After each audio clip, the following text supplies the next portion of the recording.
Hello friends, welcome to my YouTube channel only chemistry.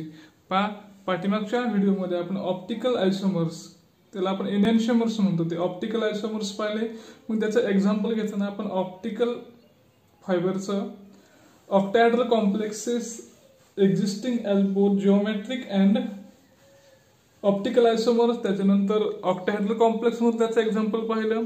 Next पाहिलं आपण structural आयसोमर्स. मग structural आयसोमर्सचे वेगवेगळे टाइप्स आहेत. त्याच्यामध्ये मग linkage isomers, ionisation isomers, coordination isomers, आणि लास्ट टाइप पाहिला आपण solvate isomers, that is a hydrate isomers when water is a solvent. या पाठीमागच्या भागामध्ये आपण हे सगळं पाहिलं. आता नेक्स्ट पाहणार आहे आपण stability of the coordination compound. म्हणजे काही कोऑर्डिनेशन कंपाऊंड तयार होतं, त्या कोऑर्डिनेशन कंपाऊंडची स्टॅबिलिटी कशी आहे, ते कंपाऊंड स्टेबल आहे का अनस्टेबल आहे स्टेबल तर मग किती स्टेबल आहे, याची कंपॅरिझन करता येईल का, या सगळ्या गोष्टी आपण या व्हिडिओमध्ये पाहणार आहे. तर पहिला पॉइंट आहे आपला stability of coordination compound. Stability of coordination compound is explain by knowing their stability constant. मग ही जे काही स्टॅबिलिटी आहे कंपाऊंडची, ही स्टॅबिलिटी कशी एक्सप्लेन करता येईल आपल्याला. It is knowing their stability constant. हा जो काही के व्हॅल्यू आहे या स्टॅबिलिटी कॉन्स्टंट वरून आपण करू शकतो, त्याची स्टॅबिलिटी आपण फाइंड आउट करू शकतो. The stability is governed by metal ligand interactions. अजून कशावर डिपेंड आहे ती, तर मेटल आणि लिगॅंडच्या इंटरॅक्शन्सवर डिपेंड आहे. जो काही मेटल असेल तो लिगॅंडला किती चांगल्या प्रकारे बाउंड करून ठेवतो, त्याच्यामध्ये कसं अट्रॅक्शन्स आहे, that is a Lewis acid base interaction. मग हे जे काही आहे, हे जे काही इंटरॅक्शन्स आहे, ही कशी actually Lewis acid base interaction. आता लेविसने काय सांगितलं होतं, जो इलेक्ट्रॉन पेअर ऍक्सेप्ट करतो तो ऍसिड असेल आपला, आणि जो इलेक्ट्रॉन पेअर डोनेट करतो तो काय असेल, आपला बेस असेल. म्हणजे या ठिकाणी लिगॅंड काय आपला, लिगॅंड बेस आहे, आणि मेटल काय आपला ऍसिड आहे. मग ती काही इंटरॅक्शन असेल, जेवढी स्ट्रॉंग असेल त्याची स्टॅबिलिटी काय असणार आहे, मॅक्झिमम असणार आहे. असं कुणी सांगितलं होतं आपल्याला, लेविसने. तो कन्सेप्ट इथं आहे, असं आपल्याला युजफुल आहे. Stronger is the interaction, greater is the stability of complex. जेवढं इंटरॅक्शन स्ट्रॉंग तेवढी त्याची स्टॅबिलिटी कशी असणार आहे, ग्रेटर असणार आहे, हायर असणार. Consider equilibrium. मग एक एक्झाम्पल घेतल्यानं आपण एक इक्विलिब्रियम पाहूया. M of A plus plus N of L X minus. हा मेटल आहे, हे लिगॅंड आहे, याचा equilibrium M L N A plus plus N X minus. Equilibrium constant K. मग याचा इक्विलिब्रियम कॉन्स्टंट के आहे, जो ऍसिड आणि बेस साठी आपण वापरत होतो. K is equal to M L N A plus plus N X minus. आणि हे आपले म्हणजे हा प्रोडक्ट आहे, हे reactant M A plus into concentration of L X minus into raise to N, त्याचा पॉवर एन रेस झाला. मग याच्यामध्ये काय सांगितलं, ही जी काही के ची व्हॅल्यू आहे, ह्याची काही के ची व्हॅल्यू जेवढी जास्त असेल तेवढं तो कसा असतो, स्टेबल असतो. Stability can be explain in terms of K, that is the stability constant. ही जी काही स्टॅबिलिटी आहे ती कशानुसार एक्सप्लेन केली आपण, स्टॅबिलिटी कॉन्स्टंट नुसार. Higher is the value of K, larger is the stability. जेवढी त्याची व्हॅल्यू हायर येईल तेवढी त्याची काय येणार आहे, स्टॅबिलिटी मॅक्झिमम येणार आहे. Higher is the value of K, larger is the thermodynamic stability. त्याची स्टॅबिलिटी काय असणार आहे, मॅक्झिमम असणार आहे. मग स्टॅबिलिटी कशावर डिपेंड आहे, ऍसिड बेस इंटरॅक्शन, आणि ते के चे व्हॅल्यू वरती ती व्हॅल्यू डिपेंड आहे. For example Ag plus plus 2Cn minus, they gives complex AgCN2 minus K is equal to 5.5 into 10 raised to 18. पुढच्या एक्झाम्पल मध्ये Cu2 plus plus 4Cn minus, they give CuCN4 2 minus K is equal to 2.0 into 10 raised to 27. आणि last example आहे CO3 plus cobalt आहे, ammonia आहे, 6 लिगॅंड्स आहे अमोनियाच्या, CONH3 6 3 plus याची के ची व्हॅल्यू आहे 5.0 into 10 raised to 33. आता याची व्हॅल्यू आहे 18 मध्ये आहे, याची 27 मध्ये आहे, याची 33 मध्ये आहे. म्हणजे ही व्हॅल्यू काय आहे, लार्ज व्हॅल्यू आहे, किंवा त्याला काय म्हणूया आपण, हायर व्हॅल्यू आहे. बरोबर. म्हणजे आपण कसं पाहिलं या ठिकाणी, higher is the value of K, larger is the thermodynamic stability. ज्याची व्हॅल्यू जास्त के ची त्याची स्टॅबिलिटी जास्त. म्हणजे या ठिकाणी याची स्टॅबिलिटी जास्त आहे. CONH3 6 is a stable coordination compound. या तिघापैकी हे कसं आहे आपलं, स्टेबल कोऑर्डिनेशन कंपाऊंड आहे. याची जी काय स्टॅबिलिटी आहे ती मॅक्झिमम आहे because of value of K is larger. K ची व्हॅल्यू कशी आली, जास्त आली, म्हणून त्याची स्टॅबिलिटी सुद्धा कशी येईल, जास्त या ठिकाणी स्टॅबिलिटी येणार आहे. चला नेक्स्ट पॉइंट कडे जाऊया. चला नेक्स्ट आहे बा factors which governs stability of the complex. मग कोणते कोणते फॅक्टर्स आहे की ज्याच्यावर काय आहे स्टॅबिलिटी डिपेंड आहे. कशाची स्टॅबिलिटी, तर आपल्या कॉम्प्लेक्सची स्टॅबिलिटी डिपेंड आहे पहा. तर stability of complex is governed by, ती काय केलेलं आहे, गव्हर्न केलेलं आहे, नियंत्रित केलेलं आहे charge to size ratio of metal ion. कशाचा रेशिओ आहे, चार्ज टू साइज, चार्ज आणि साइजचा रेशिओ आहे. And second one is the nature of the ligand. त्या लिगॅंडचं नेचर कसं आहे, ती किती डोनर्स आहे, किती पटकन इलेक्ट्रॉन अवेलेबल करते, इलेक्ट्रॉनची पेअर, त्याच्यावरती डिपेंड्स आहे नेचर ऑफ द लिगॅंड्स. मग त्यातला पहिला फॅक्टर आहे तो आपण घेऊया, charge to size ratio of metal ion. Higher the ratio greater is the stability. तो जो काय रेशिओ असेल तो हायर असेल तर त्याची स्टॅबिलिटी कशी आहे, मॅक्झिमम आहे. For the divalent ion, divalent म्हणजे त्याची व्हॅलेन्सी किती आहे, 2 आहे. Divalent ion Cu plus is stable than Ni2 plus, stable than CO2 plus, Fe2 plus, stable than Mn2 plus, stable than Cd2 plus. म्हणजे या ठिकाणी एक सिरीज दिलेली आहे, याच्यामध्ये Cu2 प्लस ची स्टॅबिलिटी काय आहे, हायर आहे, आणि Cd2 प्लस ची सगळ्यात कमी स्टॅबिलिटी आहे. The above stability order is called Irving William order. ही जी काही ऑर्डर असेल त्याला म्हणतो आपण अर्विंग विलियम ऑर्डर म्हणतो. याच्यामध्ये काय म्हणलंय पहा, इन द अबोव लिस्ट, म्हणजे आता ही पाहिले आपण Cu2 plus greater than Ni2 plus, greater than CO2 plus, greater than Fe2 plus, is greater than Mn2 plus, is greater than Cd2 plus. ही जी काही ऑर्डर आहे याच्यामध्ये काय म्हणलंय पहा, in the above list both Cd and Cu, copper आणि cadmium, have the charge +2. याच्यावर charge किती आहे, +2 आहे. Cu वरती Cu2 प्लस आणि Cd2 प्लस आहे.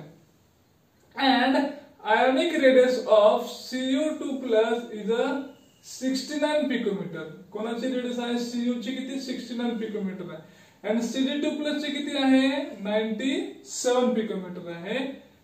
The charge to size ratio of therefore. आता मग ह्याचा जो काही रेशिओ आहे पहा, इथं 2 आहे, 69 आहे, 2 आहे, 97 आहे. मग याचा जर रेशिओ घेतला तर काय होईल आपल्याला, the charge to size ratio of Cu2 plus is greater than Cd2 plus.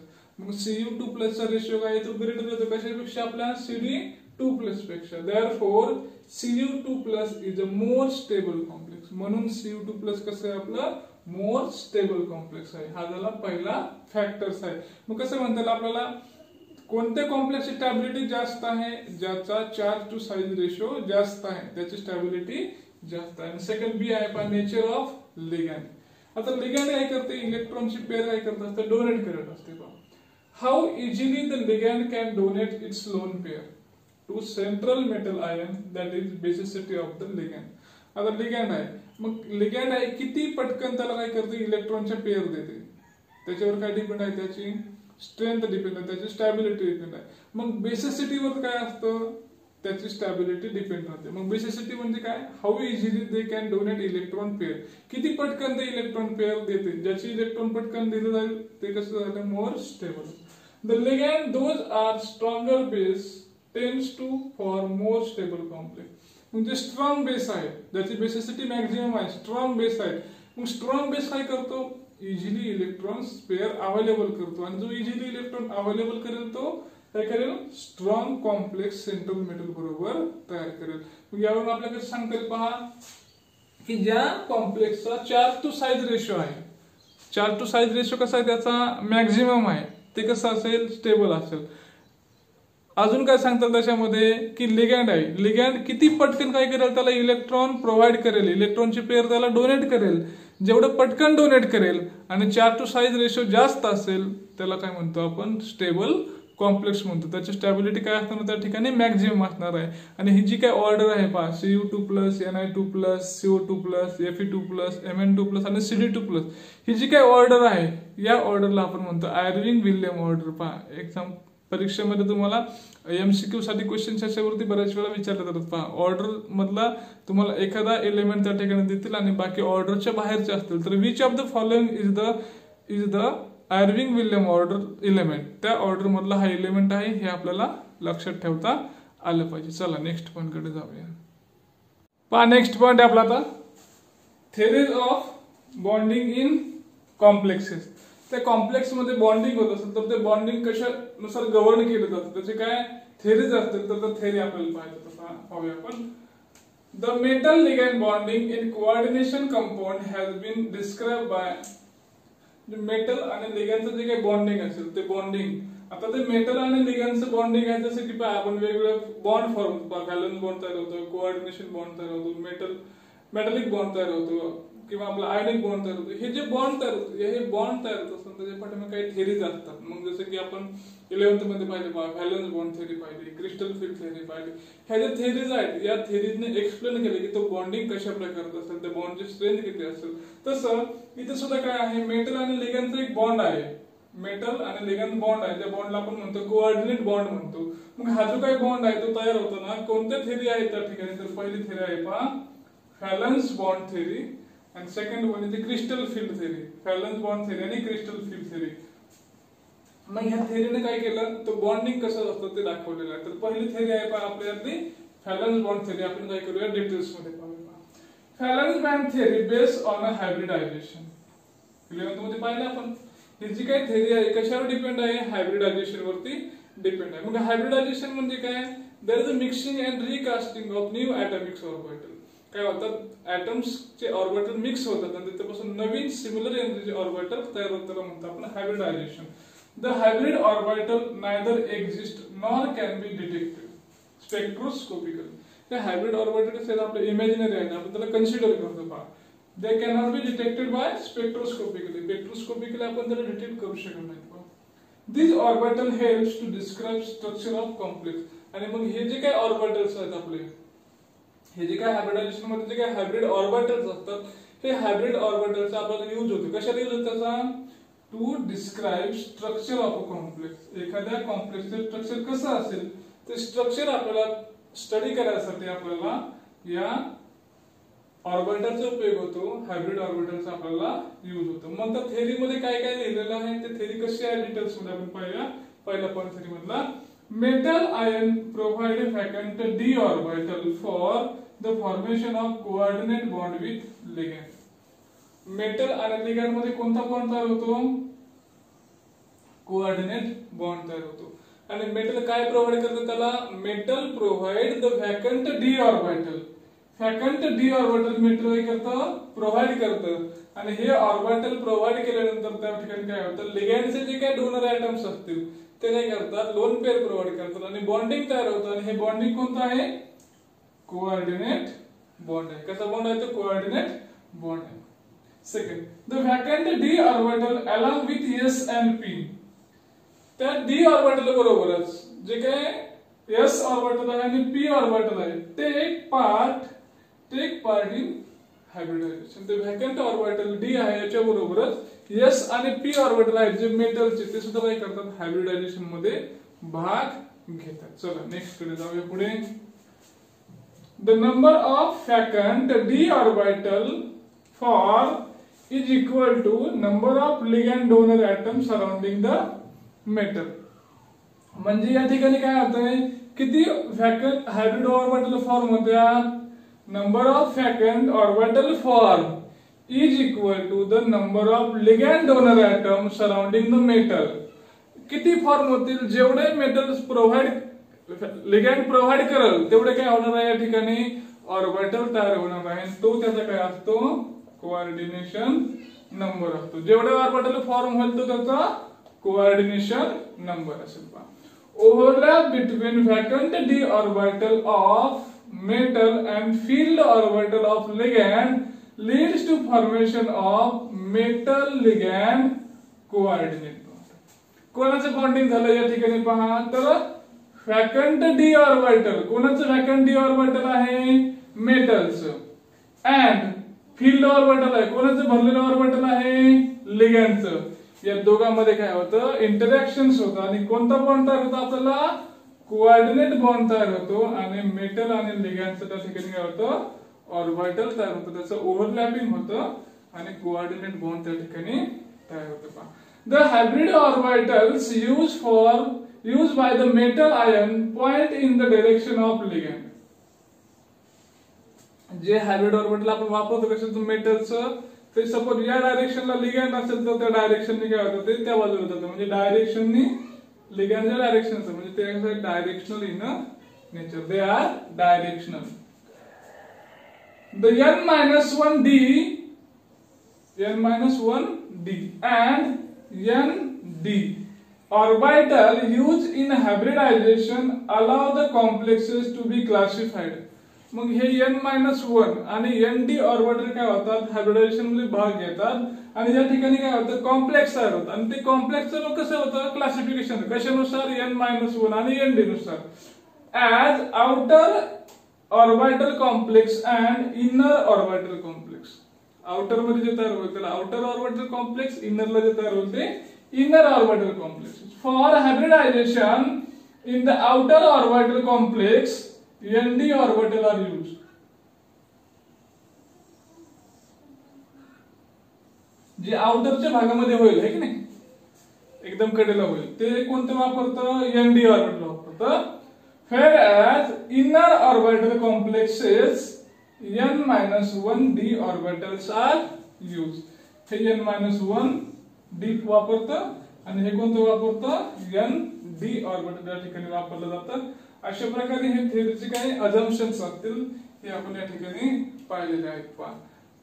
Actually bonding होत असतं ना, ते बॉन्डिंग कोण गव्हर्न करतं, तर ऍटॉमिक ऑर्बिटल कंबाईन होतात आणि मॉलिक्युलर ऑर्बिटल आपले तयार होतात. इथे काय होतं, व्हॅकंट ऑर्बिटल आहेत मेटलचे, ते मेटलचे व्हॅकंट ऑर्बिटल आणि लिगॅंडचे भरलेले ऑर्बिटल, फील्ड ऑर्बिटल कंबाईन होतात आणि कोऑर्डिनेट बॉन्ड तयार होतो आणि तो बॉन्ड मेटल लिगॅंडच्या ओव्हरलॅपिंग न तयार होतो. तर चला पुढे जाऊया. हे जे काही हायब्रिडायझेशन असेल, हे हायब्रिडायझेशन कशावर डिपेंड असतं, तर ते कोणता टाईप आहे, हायब्रिडायझेशन आपलं कोणत्या प्रकारचं आहे. सपोज आपण आता सुरुवातीला अगदी पाहिलं, आपण sp3 पाहिलं पहा, sp3 असेल तर त्याचं जे काही स्ट्रक्चर असेल ते टेट्राहायड्रल मिळेल आपल्याला, टेट्राहायड्रल मिळेल. मग हे हायब्रिडायझेशन जसं चेंज होईल तसं त्याची जिओमेट्री असेल ती जिओमेट्री चेंज होईल, त्याचं स्ट्रक्चर चेंज होईल. सपोज आता कसं ते पाहूया. Type of hybridisation decide structure of complex.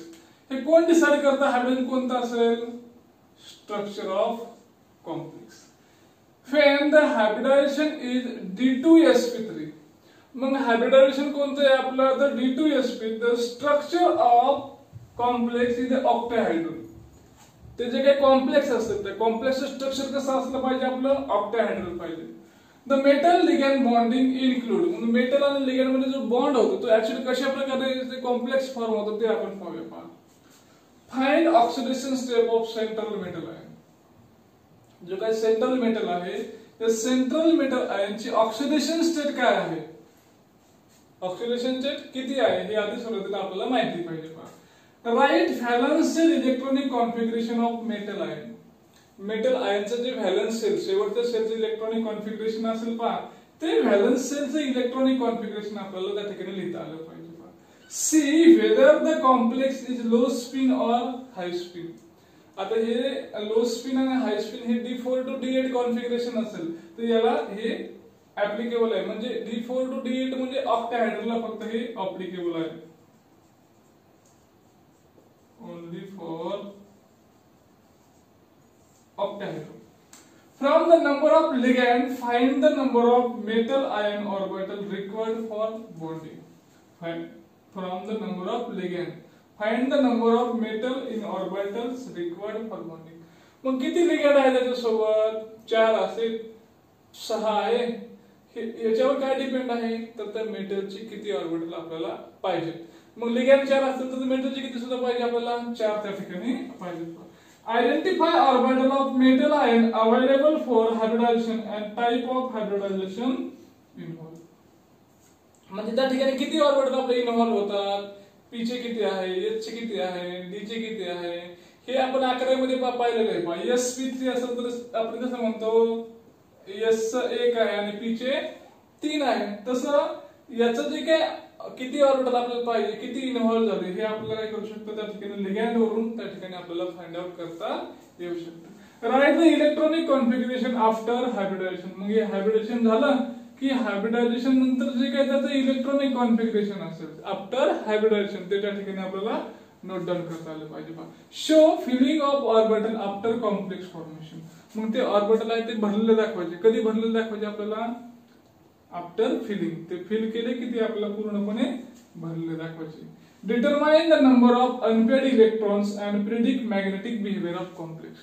मग सगळं बॉन्डिंग पूर्ण झालं की त्या ठिकाणी किती अनपेड इलेक्ट्रॉन शिल्लक राहतात हे आपल्याला फाइंड आउट करायचं. आणि अनपेड इलेक्ट्रॉनवर काय डिपेंड आहे? त्याचं मॅग्नेटिक बिहेवियर डिपेंड आहे. अशा प्रकारे हे व्हॅलन्स बॉन्ड थेअरी बद्दल आपल्याला सांगता येईल. आता याच्यानंतर नेक्स्टचा भाग आहे जो आपले स्ट्रक्चर आहेत. पहा, ऑक्टॅहेड्रल कॉम्प्लेक्सचे स्ट्रक्चर आहेत ते आपण नेक्स्ट व्हिडिओमध्ये पाहूया. व्हिडिओ आवडला तर लाईक करा आणि रेग्युलर अपडेटसाठी चॅनलला सबस्क्राईब करा. थँक्यू.